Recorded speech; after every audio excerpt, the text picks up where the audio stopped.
해제로 동북아 전역이 한국군의 미사일 사정거리에 들어오면서 특히 중국과 북한은 민감한 반응을 보이고 있는 가운데 미국은 현재 한국만 바라보고 있는 상황입니다. 그 이유는 미국의 숙적인 러시아와 중국이 극초음속 미사일을 각각 성공시키면서 미국에 위협을 가하고 있습니다. 엄청난 속도의 극초음속 미사일은 미국의 미사일 방어망을 무력화할 수 있기 때문인데요. 그동안 미국은 야심차게 극초음속 미사일을 개발해왔습니다.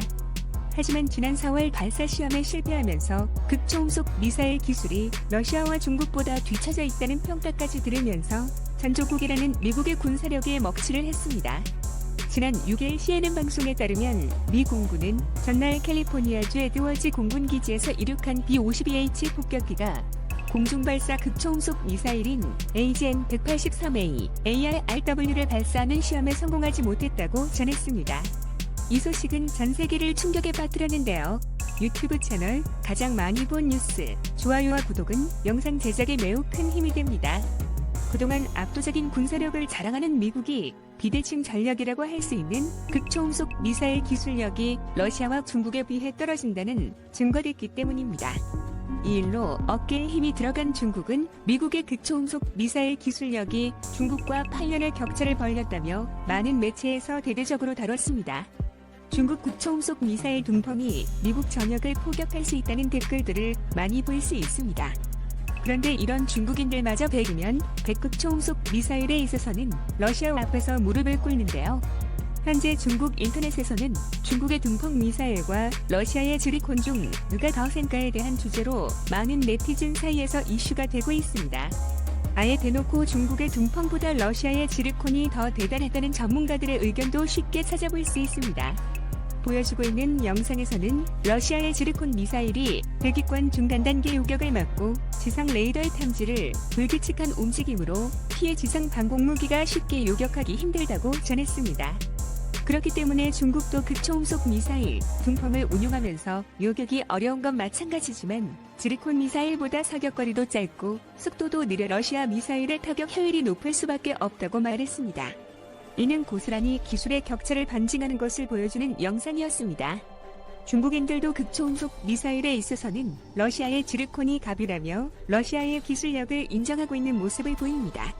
이 같은 러시아의 미사일 기술력이 뛰어나다는 사실은 중국에게는 더욱 위협으로 다가오는데요.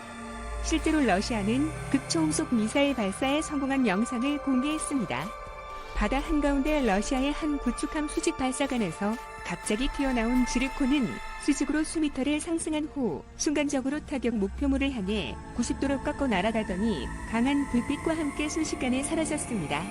이는 엄청난 속도로 날아가는 지르콘을 사람의 눈으로 쫓기가 어려워 사라지는 것처럼 착시 현상을 일으켜 많은 사람들이 러시아의 미사일 기술에 경악했습니다.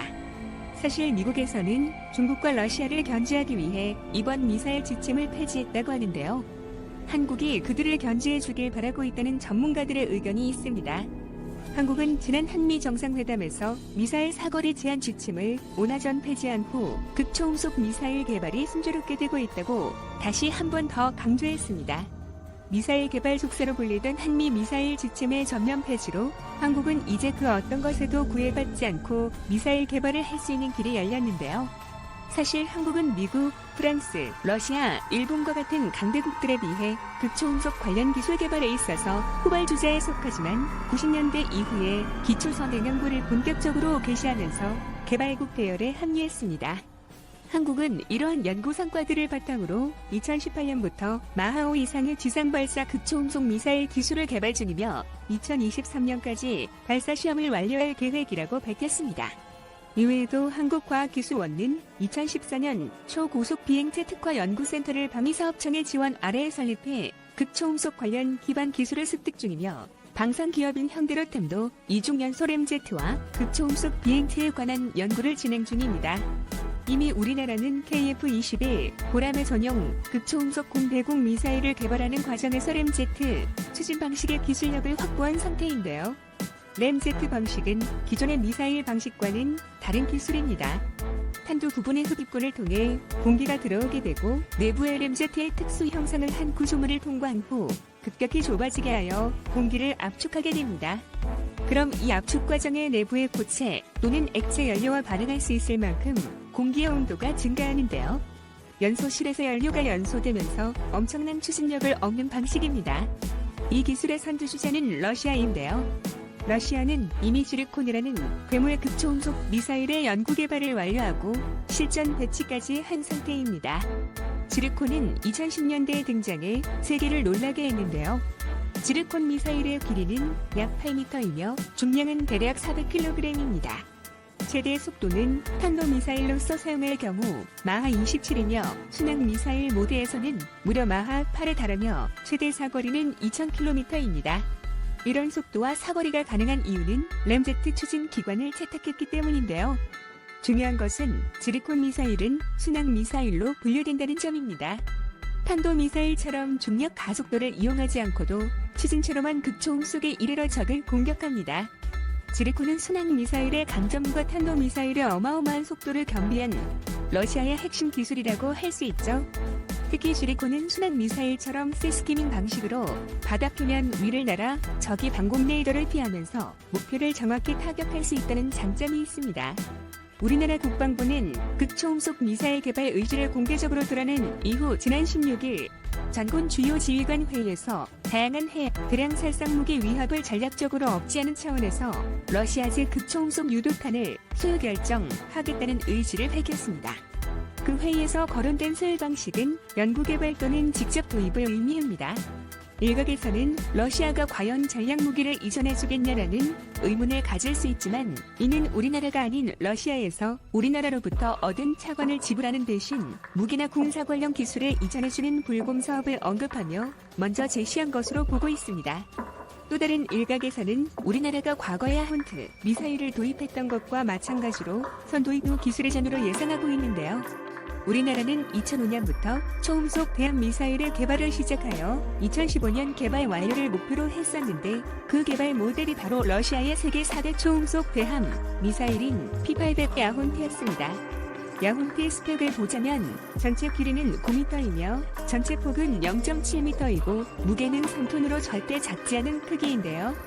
그럼 육중한 나임에도 불구하고 속도는 마하 2.5에 사거리는 300km이며 탄도 중량은 250kg의 고폭탄 둘을 사용하고 있습니다. 또한 고체 연료를 사용하며 램제트 추진을 번갈아가며 사용하고 있습니다.